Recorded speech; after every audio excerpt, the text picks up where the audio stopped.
Hi folks, I'm Rory Galvin. I'm the Senior Manager of Product Education here at Intercom. My talk today is about driving adoption and engagement from day one with your product.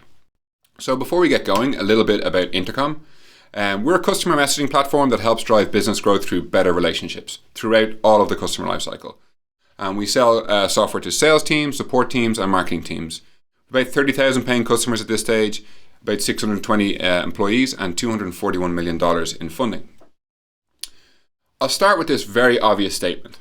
Onboarding is critical to growing your SaaS company. And the reason for that is that every dollar that comes through the door, you need to work hard to retain that dollar, and even harder to expand that dollar to be $1.50 and so on. Gone are the days where buying a piece of software was a one-off sale. Customers can try before committing now. Don't assume that just because someone signs up that they're going to stick around forever. What's much more likely is that they're just kicking the tires, testing the water, and seeing what's what with your product. And they're almost definitely trialing 2 or 3 of your closest competitors at the very same time. So all your customer acquisition work really has only just gotten started at the point of sign up, especially with SaaS. You've a lot more work to do. So a little bit about the product education team here at Intercom. We're a team of 8 people. We sit in the marketing org, and if you're familiar with marketing funnel diagrams like this one, our work is mostly aimed here at the bottom in this kind of green area. Everything that happens just in and around the point of sign up and everything thereafter. And if you zoom in on that little green triangle, you will find there's another funnel there. We take people from trial to paying to activation to retention and hopefully then on to expansion. And you could say that product education picks up where product marketing leave off. Another way to think about why the product education team exists and why it's a thing is that we also solve this problem. You might recognize this graphic. It's from an awesome C.A.R.E article called Why Marketers Should Write the Manual. The point C.A.R.E makes here is that why do we treat our new customers like second-class citizens when we treat all our would-be customers like VIPs? The thing is, your new and trialing signups are far more important than any would-be customer because they believed your promises, they took a risk on your product, they gave you their money, and then you go ahead and give them these half-baked learning experiences with like poor marketing materials. So that's why product education exists. It's to continue that VIP experience from end to end all the way through to long-term loyal and happy customers. So what I'm here today to talk to you about is the 7 lessons we've learned from onboarding the 30,000 or so paying customers at Intercom. When I started at Intercom 5 years ago, there was about 15 people in the company, and a whole lot has changed and happened since then. And we've made a whole bunch of mistakes along the way. We've gotten some things right and some things wrong. But what I want to share with you today is the things that I would have done differently or earlier, knowing what we know now. And hopefully that's helpful for all of you guys as you start thinking about your onboarding strategy for your products and companies. But first, let's take a close look at what does good onboarding look like. When people hear about product onboarding, what's the kind of first thing that comes to mind? Well, for a lot of people, it's this, right? This is onboarding. This is the secret to hypergrowth. It's tooltip tours or guides or whatever you want to call them. And if that doesn't work, maybe it's this. Empty states, where the UI is in a one-time unique state to help users get going. Or maybe if empty states don't work, it's progressive disclosure, where only the basics are revealed at the start, and then later on, we ask customers to do more and more just in time. Now, these patterns are all very valid and very helpful to new users of products. I don't want to take anything away from these UI patterns, but unfortunately, this is exactly where many onboarding experiences will begin and then very quickly end. All too often, onboarding is a finite project that's owned by a single team, probably product or maybe growth, and has a due date, it gets shipped, it gets checked off the roadmap, and everyone moves on to the next project, rubbing their hands together and celebrating a job well done. This is absolutely the wrong way to treat your onboarding. Onboarding isn't a feature, and it definitely isn't a project, and it definitely doesn't have a done date. And that's lesson 1. Onboarding is continual. It's an ongoing concern. It's a mindset that you'll need to adopt. So what do I mean when I say it's continual? Well, it's continual in 2 kind of separate ways. First of all, it's continual for your business because as you grow and you acquire different types of customers, your onboarding will need to adapt. You'll never actually be finished working on it. I guarantee if you all go and sign up for your products tomorrow, you'll find at least one thing that's out of whack or out of date or doesn't speak to your product strategy or uses old language or promotes an old offer or something. And in 3 weeks' time, something new will be out of date again. You'll literally never be finished working on this, assuming that your strategy, your product, your business, your customer base, your UI are all evolving over time. So it's continual for you. It's also continual for your users or your customers. Because even your most loyal and active customers need to be continually onboarded to new areas of your product. It never stops for them either. The point here is that onboarding isn't just a new customer thing, it's a new product thing too. It's onboarding customers of all tenures onto the new stuff that you're building. We had a recent example of this here at Intercom. We released, towards the end of last year, we released a new product called AnswerBot. Now, AnswerBot is not a straightforward product. It's it's a chatbot, but it's a brand new mental model, and that our customers needed to get to grips with. They needed to go and train this bot behind the scenes, and there was a little bit of work involved. Now, we knew they'd never trained a bot with Intercom before, and we were confident that many of them would have never trained a bot anywhere before. So we did a bunch of work getting all sorts of teams ramped up, the sales teams ramped up, the support teams ramped up, a load of content produced, a load of videos made and articles written, all in advance of this launch and this announcement. All to make sure that our customers were set up to be as successful as possible on the day that we announced this thing. And this process repeats itself over and over and over at Intercom. We're continually shipping new product to our customers, and so we're continually faced with this onboarding challenge like this one. So, to wrap up lesson 1, because you're never finished working on onboarding, thinking about it in siloed chunks like tooltip tours or projects like this is extremely limiting. And that brings us nicely onto lesson 2. Onboarding is far more than UI design patterns. In fact, successful continual onboarding has 3 core competencies, and they are UI design patterns, contextual content, and contextual communication. And we'll talk quickly about each one here. So first up, let's talk about what good contextual content looks like and how it contributes to a world-class onboarding experience. At Intercom, we've always prioritized quality content. Some of you may be familiar with our blog or our podcast and so on, but if you're an Intercom customer, you'll also know that we create lots of educational content like demos and webinars and videos, and we invest a lot in having great documentation explaining everything we build and how our customers can get the most out of it. We've really invested in this stuff, and we've hired entire teams of people to create it, so we take it quite seriously. And all this stuff contributes to a successful onboarding experience.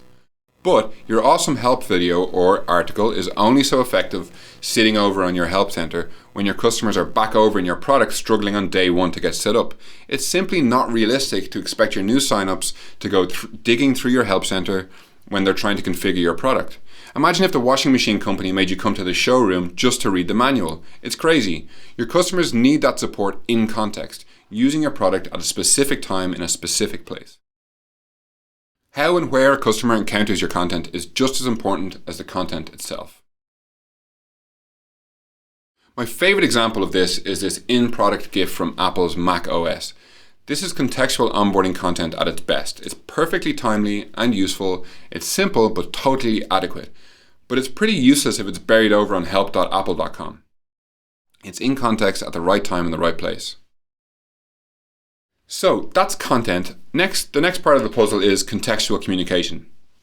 We've actually written a huge amount on this at this stage. We've written literal books on customer communication, but you can really boil it all down to one simple, straightforward rule that we've been using since day 1 at Intercom, and that is that you need to send the right message at the right time in the right place. For example, a strong welcome in-app message can play a significant role in your customer's onboarding experience. Contextual in-app messages are extremely effective in encouraging onboarding actions. Here's a simple but effective approach from Frame. If anyone doesn't know who Frame are, they're a video sharing and collaboration tool that we use all the time at Intercom. They're awesome. But on logging into the app right after sign up, customers can watch this kind of short orientation video on how to complete the very basic activation steps. Crucially, this isn't like a full feature walkthrough. It's not too much at once. And likewise, it's not super top of funnel marketing stuff either. Rather, it's just the getting started items like creating your first project and uploading a file and sharing a project. It's only the things that you'll want to do on day 1. The more kind of advanced features and explanations are for much later. So if we were to run this message past our rule, let's see if it stands up. Is it the right message? Yeah, it's just the getting started content. Is it at the right time? Yes, it's on login on day 1, right when this stuff matters. And is it in the right place? Yep, it's in-app. Crucially, it's not by email. This is where this stuff matters. Opening this by email later on the bus ride home, it's not the time or place to getting served this content. in product is what's important here. So lastly, what does good onboarding UI design patterns look like? Now, here's the design patterns we spoke about earlier, and again, there's nothing wrong with any of these. The point is that this is just one part of the puzzle, but an important part nonetheless. But I want to talk about one of my favorite recent in-product onboarding experiences, and that was with a product called Anchor. They're a mobile podcasting app. So after a few very simple setup steps, you're in the app and you're ready to go. From there, in like 3 or 4 taps and less than a minute, I had recorded a test podcast, selected my background music, and published it to my own radio station. Not only was this experience smooth and friction-free, I experienced real value during my first login. And that, in my mind, is the gold standard of in-product onboarding experiences. Day one activation. Regardless of whatever UI patterns you're employing, if you can activate your customers in the very first visit, like I did with Anchor, you're going to see significantly less churn than if customers need to revisit your product multiple times before they can see or get any value from your product. And that brings us on to lesson 3. Find your activation criteria ASAP. Okay, that's fine, but what are activation criteria? Put simply, they're the things that we know if our customers do, they're more likely to retain into month 2. So if we take a few examples, or a few companies as examples, I'll show you what I mean. If you're Anchor, it's almost certainly something like publish your first podcast in your first visit, like I did. In Intercom's case, which is something I happen to be privy to, it's something like install your messenger and set your first visitor auto message live in the first 3 days. Or if you're Twitter, it's famously follow 30 people and have a third of them follow you back. And if you're Facebook, it's 7 friends in the first 10 days. And Facebook called this their aha moment. Lots of companies call this their aha moment. That and activation criteria are often one and the same thing. But these companies know that if they can get you to this point, that they've done a lot of the heavy lifting and you're now kind of X% more likely to retain. And so in many of these cases, all your initial interactions and touch points with these companies will be designed specifically to get you to activate. Activation is one area of business value that we focus on the product education team, but there are actually 3 others, as I've mentioned, and they fit into this model that we've called the C.A.R.E model. So there's 4 parts to it. It's very simple and very straightforward. There's conversion, activation, retention, and expansion. And we'll talk about those now. So using that C.A.R.E model and employing those 3 competencies we spoke about earlier, here's what a sample end-to-end onboarding experience might look like. Here you have just an archetypical user journey. This isn't supposed to be a rigid flow where customers must complete all of these steps. But if you take the 4 different sections, conversion, activation, retention, expansion, you can then plot where each of these tactics makes most sense. And it helps you really think about kind of the end-to-end experience for your product's onboarding. So if we walk through this one very quickly, on the very left here, you have a welcome message. That's good contextual communication. Then the user experiences, some good UI design patterns where it's an empty state and a start guide. Then there's some contextual content. Then they might start paying you, and it's time to serve up some best practice documentation, invite them to a webinar. Then they're moving into kind of the retention area. However, they become inactive. Okay, well, that's time for a re-engagement email. All right, now they're back online. Maybe it's time for some advanced training. And maybe now we're thinking about cross-selling them to expand them and so on. And so really, as I said, this isn't like an exact flow or an exact experience, more a kind of a tool to help you plot your various tactics. So it's just one example of how you can use the C.A.R.E model. You can also use it to organize your reporting structure, plan your quarter, organize where you sit, what you measure, what you work on next. There's a bunch of things, a bunch of ways that it's useful. As one example, on the product education team, we actually used to be organized by skill set. In other words, the writers, sat with the writers and the video producers sat with the video producers. But it meant that those teams had no real ownership over specific problem areas.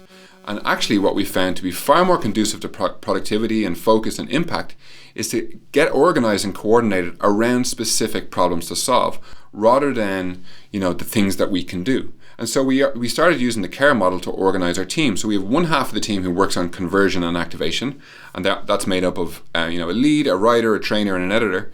And then we have another half of the team which works on retention and expansion, and they're also made up of the same makeup. And we've seen really, really great improvements. We're still pretty early days in this kind of split, but it's been really good to see how the teams have been more productive, more focused, and having more impact.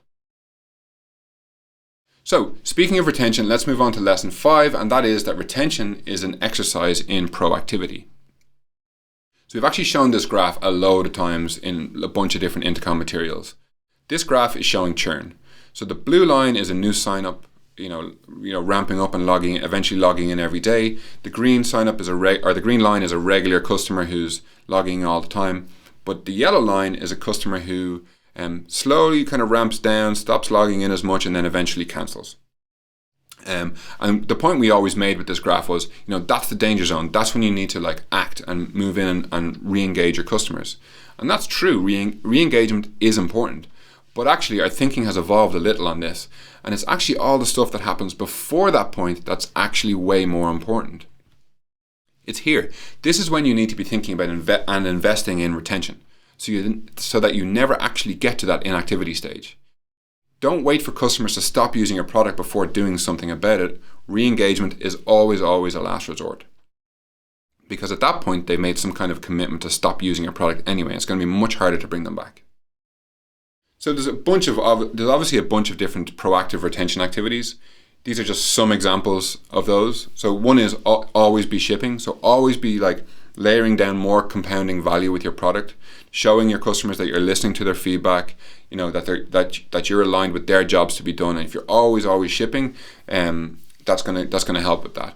There's a very good blog post called "Shipping is Your Company's Heartbeat" by Dara Curran at Intercom. You should check that out.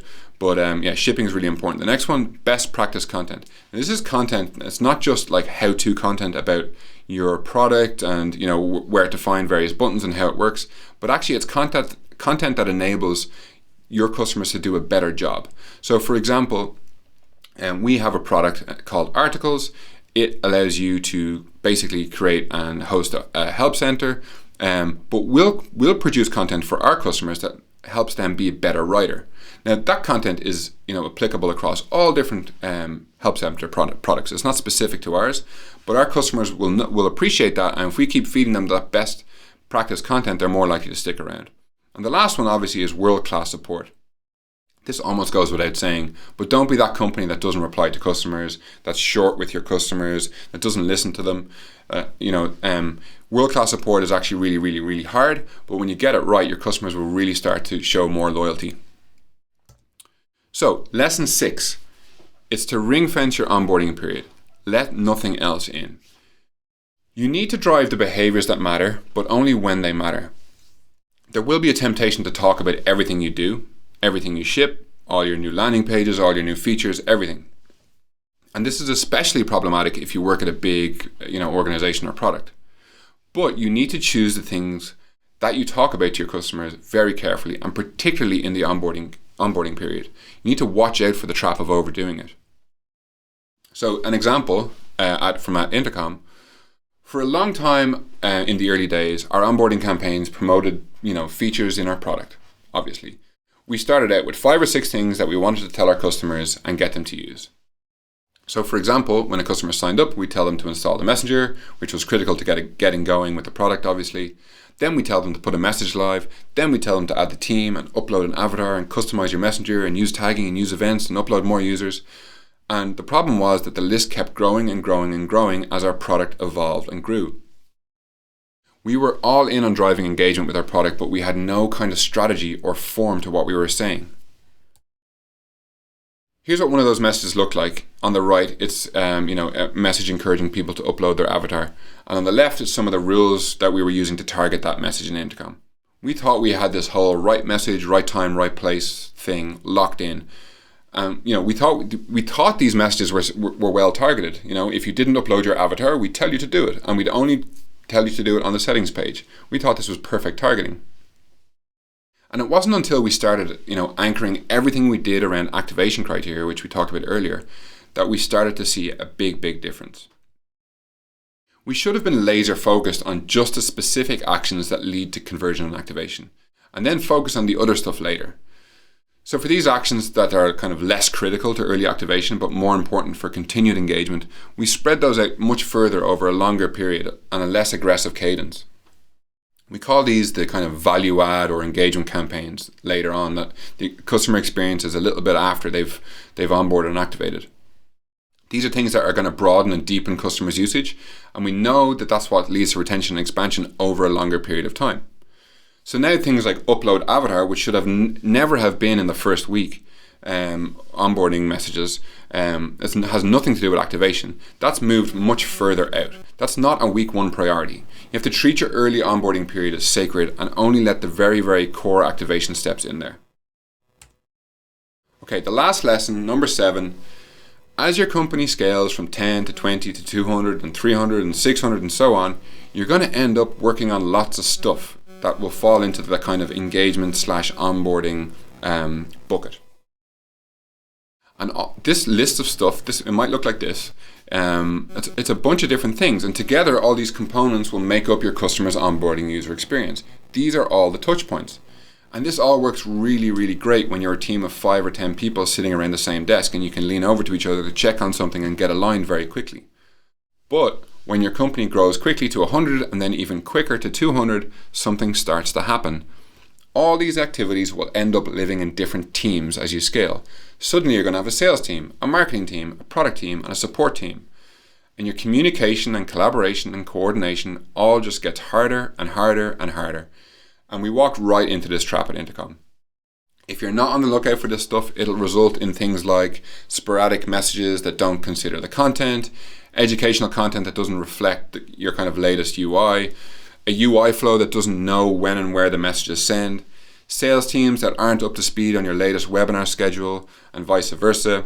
It became really, really messy quite quickly. And it all felt a bit like this. Everyone was thinking about onboarding and had the best intentions, but none of us were working on it together. So the last thing that your customers actually care about is your organizational divisions. But your onboarding funnel is definitely going to start springing leaks if those divisions are exposed in your onboarding experience. Another example of this at Intercom was when we exposed very, very clear handoffs from our product marketing team to our product team. Basically, customers can sign up to our product in 5 or 10 minutes. But at this point in time, they were experiencing bits of the flow that were designed by different teams, in different offices, in different years, and you could tell. The user experience, the design, the language, the UI, everything all changed dramatically from one page to the next. It was kind of a mess. So my recommendation is to form onboarding teams at your company, made up of people from product, marketing, and sales, and do it early before everyone kind of heads off in their own directions and silos start forming. Or at the very least, make sure members of different teams are collaborating kind of closely in onboarding working groups when it matters. You want your onboarding strategy to start feeling like this. It's like a single UX thought about, owned, and worked on by the very same group of people over time. The less your business is thinking about onboarding as like a bunch of disparate efforts and more as a single holistic system owned by one team, the more successful you'll be. And only then you're going to have like a fluid and frictionless and successful onboarding experience. So that brings me to the end of these 7 lessons. If you'd like to know more about Intercom and the products we sell, just head over to our website. It's intercom.com. And if you'd like to know more about how we think about the topics I've spoken about today, we've written a bunch on it, as I mentioned. Head over to intercom.com/books and you can check out our books on onboarding and other topics related as well. Cool. Thanks very much. See you later, folks. Bye-bye.